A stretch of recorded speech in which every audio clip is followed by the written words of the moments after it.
Tonight, the future of the UWO-Fox Cities campus lies in the hands of Winnebago County Board of Supervisors. Outagamie County is selling its share of the campus to Winnebago County, but not everyone is on board. In a first alert update, Samantha Cavalli has a preview of what to expect from tonight's meeting.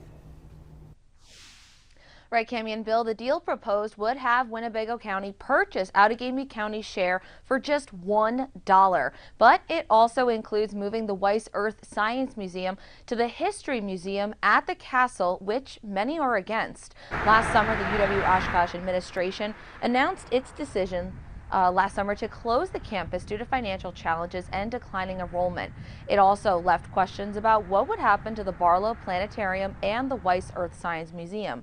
Museum curator Dr. Don McCulloch says it's a ridiculous idea to transfer a historic geology museum to a museum that has no background on the subject. He believes the public has been left in the dark about the proposed sale.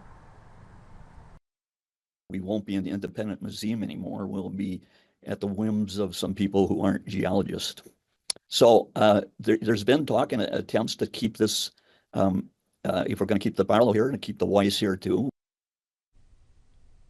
The proposal to relocate the museum must be approved by both Winnebago and Outagamie counties. Tonight's meeting is at 6 p.m. on the 4th floor of the Winnebago County Courthouse. We'll have a full report tonight on Action 2 News at 10. Reporting the Fox Valley Newsroom, Samantha Cavalli, Action 2 News.